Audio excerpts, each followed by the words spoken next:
Okay, today going to get into pillar number 6, mindfulness.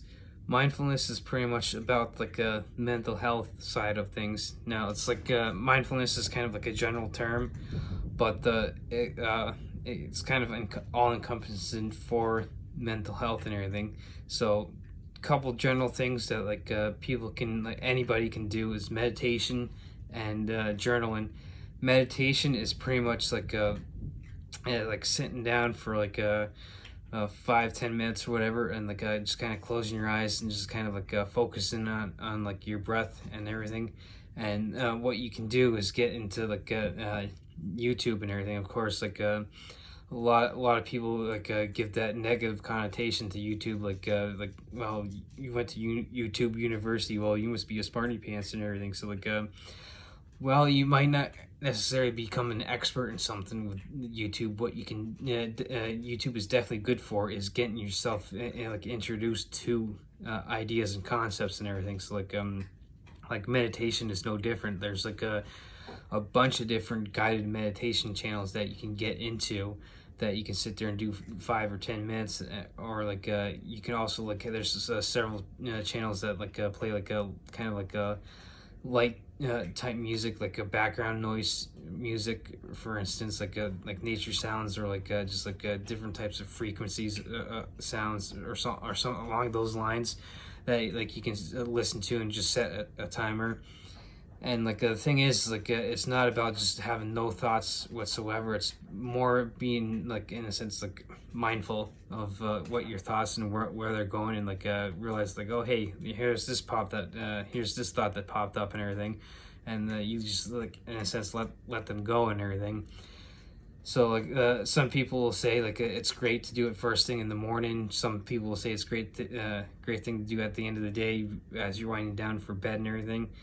You can do either or what you can do is trying to find anything, find time in your daily routine that works for you. So if you're on lunch and you have like I said, 5-10 minutes left or whatever, what you can do is just kind of sit there, put a timer on, and focus on your breath, and see what kind of thoughts and pop up, and just let them float by and everything.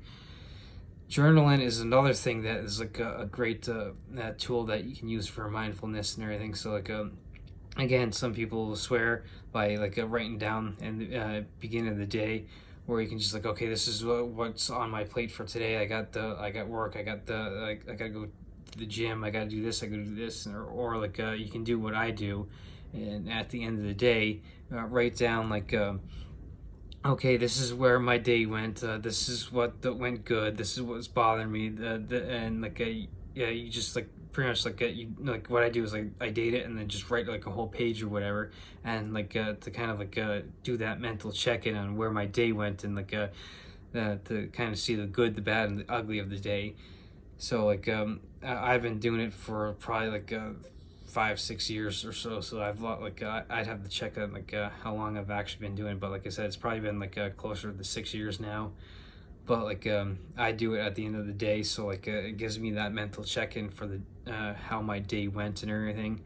So with mindfulness, it also saying, it kind of gets into the mental health aspect. It all especially with recovery, it gets into the aspects of how you're going to put down your addiction and everything. With the 4 points of smart recovery, it can help when you're working through if you're in a situation where you need to go through inpatient and detox, or you're going through the maybe you're someone who's going through the halfway house, or maybe you're someone like me who just necessarily went through outpatient or whatever. What it can do is kind of help mindfulness, kind of working with professionals, with counselors, therapists, and maybe even psychologists, and to kind of work through your mental issues on what got you to start using, and how you can get past it and everything. So with the 4 points of smart recovery, you can help with the mental aspects of building and maintaining that motivation on living a healthy lifestyle, and staying away from the drugs and alcohol, or whatever your addiction is. It can also in a sense help get you into controlling your urges, in the sense getting back to like the meditation or the journaling.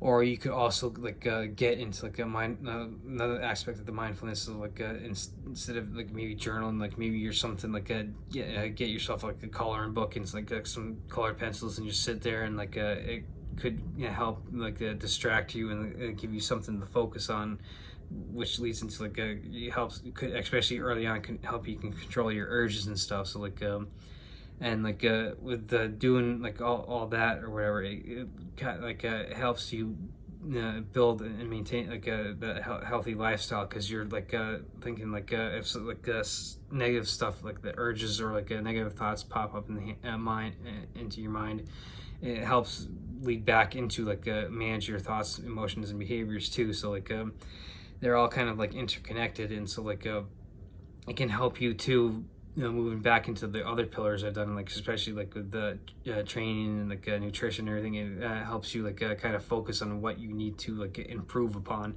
and everything. So like and the other pillars also like help with this pillar. I mean, even though the mental and physical are separate, they're also connected and everything. So like with me getting all hell bent on going to the gym when I first got sober, helped me clear my mind and everything. And so like it kind of like helped me get my mental health better by concentrating on my physical health and everything. So like you can do just about like you could probably fit just about anything into like helping improve like your mental health and everything. So like getting back to like the hobbies video that I did, like you could get into like like online role playing games like World of Warcraft or like Final Fantasy 14. That could help you like get you home, instead of like going to the like taking one route to the convenience store you'd usually go to and getting yourself a 12-pack. Like what you can do is take a different route and get home, so you can actually play Final Fantasy 14 or World of Warcraft, or maybe get that coloring book I mentioned and sit down and color in it. So it gives you something like a healthier habit to focus on, instead of like going in down those self-destructive behaviors and everything. So like and like those are like some of the big things like with like with mindfulness, and like I said, like with the focusing on your mental health, like it depends like on like your unique situation. So like I said, you might be someone who is physically dependent on your drug or alcohol or whatever, but you have to go into like a inpatient and detox and get yourself like out of that, like the physical dependency. And then like once you start that, you maybe can go into like halfway house, and like so you can start focusing on like the thoughts, behaviors, and emotions that like led you there. Like, okay, how do you control the urges, and like how do you build and maintain the motivation, and like you and then can get into the situation where you're in like a safe environment where you can start focusing on like getting yourself on like a solid foundation, so that way you can move yourself into like maybe like the outpatient position or whatever. Or like you might be someone like me who like just had to go through the outpatient route and everything, and like work with like a counselor, and like each area might be slightly different, but like in my area, and as far as I'm aware, in other areas as well, like the outpatient facilities are usually Monday through Friday, and they let you like schedule based upon like your work schedule or whatever. So like when I was going, like I was usually working like at nights or whatever, so I could sit there and schedule in like group meetings during the morning and everything. And those usually would like be like a weekly thing, a weekly meeting that we would go to and everything. So like and it would be other people like in like addiction recovery that would go to. So like you have like several different people in there, like instead of just like people, all the people like are addicted to alcohol, or all the people that are addicted to cocaine or something. Like you have like a mismatch of like people that are like addicted to different substances or whatever, that come together and kind of try and like work through issues in like a group setting. And like you also like get like like at least with me, like you had like a once a month like meeting with a counselor to kind of like a check-in or whatever. So like of course, you might also be someone who has like other mental issues, so you might have like do like a weekly one-on-one check-in or whatever with whoever you're working with. So like you'd have to check on like look at like your unique situation and see what works for you in that situation to get your to build yourself up and everything. So like and most of the time like with like the outpatient services, usually it's like 6 months or a year, sort of like how like smart recovery goes. Like the smart recovery is all about like building yourself up to the point where like after like 6 months, a year, or maybe two,